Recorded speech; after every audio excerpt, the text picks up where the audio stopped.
vous venez tous les soirs donner à manger aux caïmans? Ah oui, nous donnons manger à 5 heures. Est-ce qu'il y a beaucoup de caïmans en Côte d'Ivoire?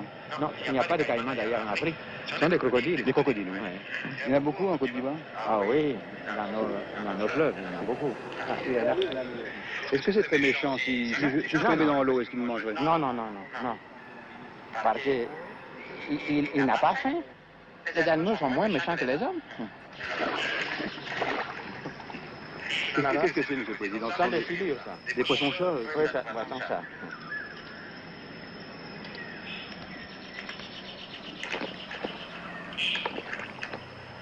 Voilà mes poissons petits.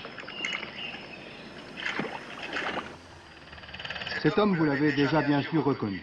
Il s'appelle Félix Houphouët-Boigny, président de la République de Côte d'Ivoire, 300 000 km², 4 millions d'habitants. Nous avions quitté Abidjan la veille, laissant derrière nous une capitale orgueilleuse de son développement spectaculaire, dissimulant à peine une insolence de parvenu. Une capitale vitrine, mais dont les glaces ne reflètent que les images déformées d'un pays dont la terre constitue la véritable richesse. Et si la Côte d'Ivoire a vu doubler son revenu national depuis l'indépendance, elle le doit à ses paysans et d'abord à celui qui se dit le premier d'entre eux, Félix Houphouët-Boigny, réélu triomphalement le 7 novembre à la tête de l'État, et cela à une majorité écrasante. Or, le président ivoirien a d'abord été un homme d'État français. En 1956, ministre délégué dans le cabinet Guy Mollet, il est en 1957 dans celui de M. Bourges-Monoury. En 1958, il est ministre de la Santé dans le gouvernement Félix Gaillard, ministre d'État dans les cabinets Plumelin, De Gaulle et Debré. Il participe au sel de la Constitution française, puis devient ministre conseiller aux Affaires étrangères et enfin chef de la délégation française à l'ONU. Sa carrière française s'arrête là. Il est devenu depuis Premier ministre puis président de la Côte d'Ivoire.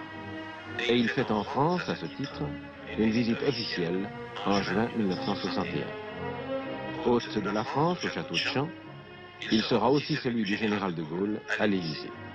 Voilà donc l'homme qui a fait de son pays un véritable État pilote au cœur d'une Afrique qui se cherche encore.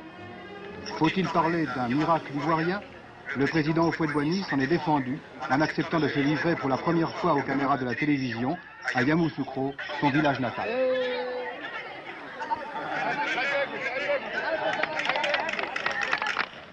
C'est du café, ça, Monsieur le Président? Oui, c'est du café, du bon robusta. Vous voyez que c'est très chargé. Nous avons là plus de kilos à l'arbre. De la terre, il y en a pour tout le monde en Côte Il y en d'Ivoire. a pour tout le monde. C'est pour ça que vous ouvrez les portes toutes grandes en Côte d'Ivoire. Tout le monde peut venir ici. Tout le monde peut venir, nous ne sommes pas peuplés. Le pays n'est pas peuplé du tout. Nous n'avons que 4 millions d'habitants. Là où il peut y en avoir 40 millions, avec des terres extrêmement riches. C'est la raison pour laquelle il est impensable en Côte d'Ivoire de parler de redistribution de terres, parce que nous avons des terres à mettre en valeur et non pas des terres à redistribuer. La réforme agraire, c'est de mettre la terre en valeur. Voilà notre réforme agraire. Troisième producteur mondial de café, la Côte d'Ivoire est cependant consciente de la nécessité de la polyculture. Prêchant d'exemple, le président Houphouët-Boigny se lance dans une nouvelle aventure, celle du riz. Oui, c'est une grande aventure. Une aventure qui doit nous permettre non seulement de produire tout le riz dont nous avons besoin, mais, et c'est là notre ambition, de pouvoir en exporter dans les pays voisins. Vous voyez, pendant longtemps, nous avons déboisé nos forêts, n'utilisant pas les bas-fonds qui sont d'une richesse inouïe. Donc ce sont des terres reposées depuis des siècles et des siècles, où se sont accumulées des tonnes et des tonnes de limon. Puisque je suis paysan, et que mon ambition, c'est là que je recherche à réaliser avec beaucoup de foi, c'est que la postérité